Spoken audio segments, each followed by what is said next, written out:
আজি শ'ল মাছৰ এখন ব্যঞ্জন বনালোঁ। এই শ'ল মাছৰ ব্যঞ্জনখন মোৰ ডাঙৰ বাইদেৱে শিকাইছে আৰু ডাঙৰ বাইদেউৰ মতে মই বনাইছোঁ। মাত্ৰ দুই এটা বস্তু মই নিজৰ ফালৰ পৰাও দিছোঁ। একদম মা মছলা দি সুন্দৰকৈ বনাইছোঁ। আপোনালোকে সম্পূৰ্ণকৈ ভিডিঅ'টো চাব আৰু আপোনালোকৰ কেনেকুৱা লাগিলে আপোনালোকে কমেণ্ট কৰি জনাব। ভাল লাগিলে লাইক কৰিব, শ্বেয়াৰ কৰিব আৰু আপোনালোকৰ অকণমান সহযোগিতাই মোক আগবাঢ়ি যোৱাত সহায় কৰিব। এনেকুৱা হৈছে আৰু আপোনালোকে ভিডিঅ'টো চাবচোন। শ'ল মাছ ৰাখিলোঁ। শ'ল মাছ কাটি কুটি ধুই উঠাৰ পিছত এতিয়া বনাব লৈছোঁ। অলপমান মছলা ঠিক কৰি লওঁ।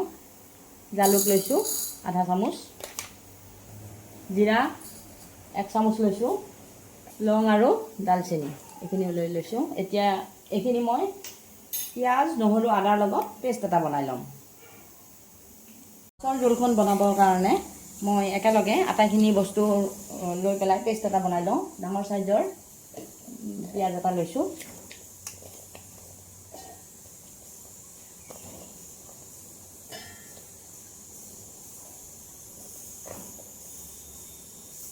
আদা লৈছোঁ, নহৰু অলপ লৈ লৈছোঁ, বিলাহীও লৈছোঁ,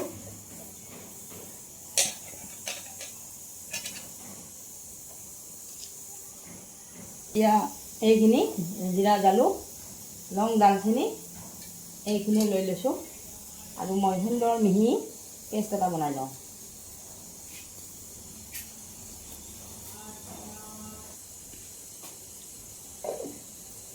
এইটো পেষ্ট এটা বনাই লওঁ। মাছ অলপ ভাজি লওঁ। তেল গৰম কৰি লৈছোঁ প্ৰথমতে। এতিয়া মাছ অলপ ভাজোঁ। শ'ল মাছ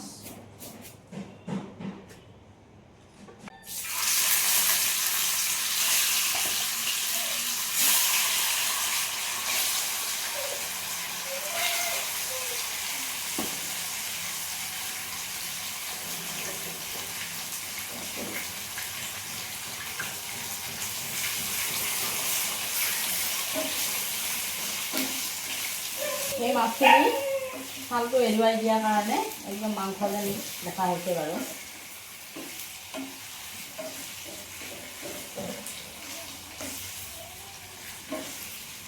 শ'ল মাছৰ বাকলি এৰুৱাই আজি যিখন মই ব্যঞ্জন বনাই আপোনালোকক দেখুৱাইছোঁ, আপোনালোকৰ লগত শ্বেয়াৰ কৰিছোঁ। এই ব্যঞ্জনখন মোৰ ডাঙৰ বাইদেউৰ পৰা শিকিছোঁ আৰু বনাই পেলাই আপোনালোকৰ লগতো মই শ্বেয়াৰ কৰিছোঁ, আপোনালোককো দেখুৱাইছোঁ। কেনেকুৱা লাগিল আপোনালোকে কমেণ্ট কৰি জনাব নাপাহৰিব। ভাল লাগিলে আপোনালোকে লাইক কৰিব, শ্বেয়াৰ কৰিব আৰু ভিডিঅ'টো সম্পূৰ্ণকৈ চালেহে আপোনালোকে বুজি পাব মই কি বনাইছোঁ, কি বনাব লৈছোঁ।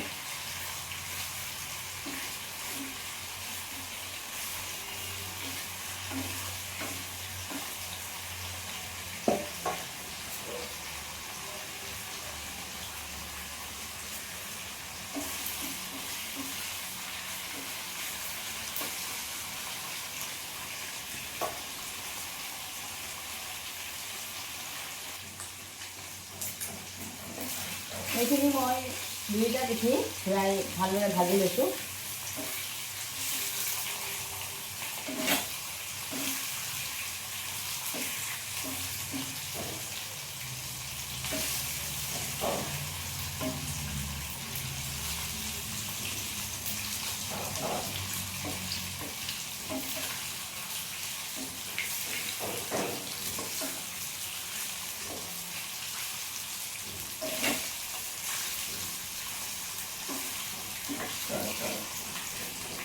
এইখিনি এতিয়া মই নমাই লওঁ। এনেকুৱাকৈ ভাজিছোঁ আৰু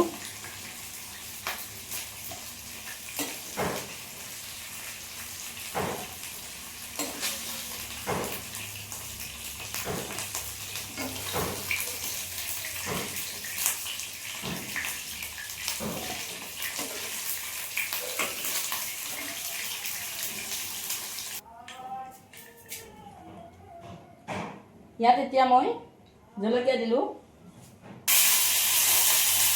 কেইটামান নৰসিংহৰ পাত দিছোঁ,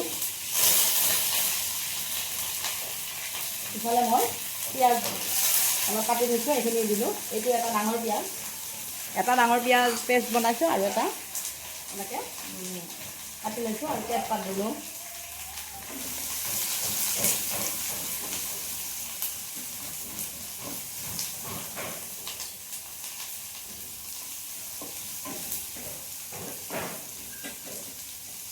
এইখিনি অকণমান সময় মই ভাজিম। পিঁয়াজখিনি ভাজি থাকোঁতে মই অলপ সিজাই লৈছিলোঁ আলু, এইখিনি দি দিলোঁ। আলু কেঁচা কৰিও দিব পাৰি, কিন্তু মই অলপ সোনকালে হওঁ বুলি আলুখিনি সিজাই দিছোঁ। সিজোৱা আলু দিয়াৰ পিছত এইখিনি অলপ সময় মই ভাজিম।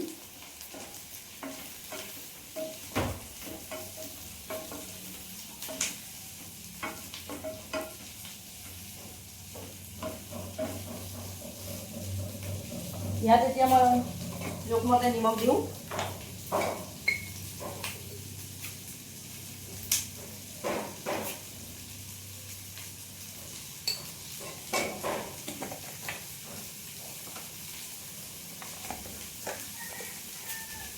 হালধি অলপ দিছোঁ।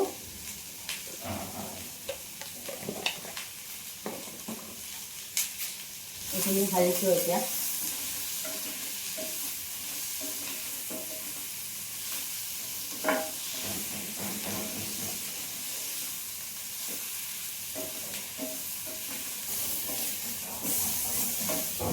এইখিনি অলপ সময় ভজাৰ পিছত মই ইয়াতে পেষ্টটো বনাই থৈছিলোঁ, এই পেষ্টটো দি দিওঁ ইয়াতে।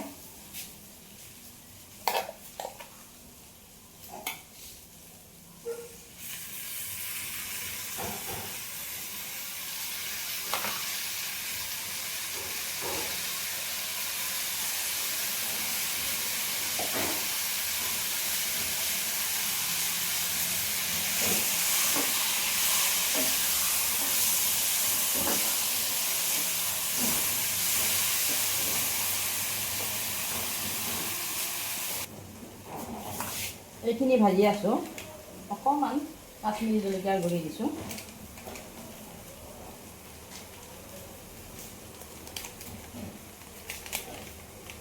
অকণমান গৰম মছলা দিছোঁ, আধা চামুচ দিছোঁ গৰম মছলা।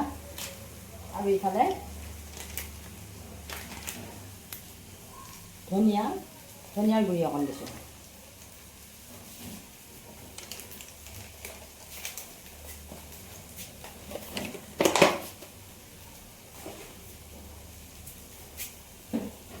এইখিনি মই মিহলাই লওঁ। এইখিনি মিহলাই লোৱাৰ পিছত মই এই ভাজি থোৱা মাছখিনি মই দি দিছোঁ।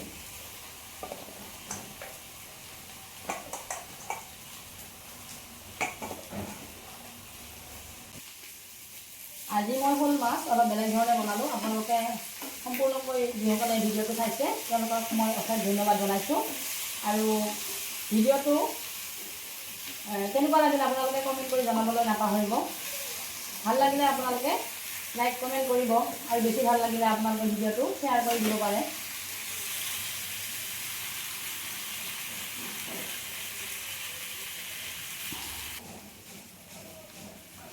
ৰংটো কিন্তু খুব সুন্দৰ হৈছে।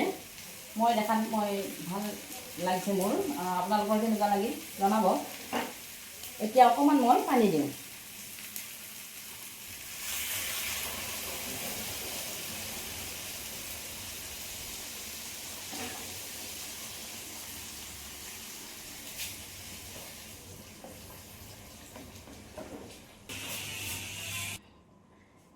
কেপচিকাম অলপ দি দিছোঁ। এই কেপচিকামকেইটা মই পিছত দিছোঁ, নহ'লে ইয়াৰ ৰংটো নোহোৱা হৈ যায়। 4টা কেপচিকাম এনেকৈ কাটি দি দিছোঁ। এইখিনি অকণমান সময় উতলিব দিছোঁ।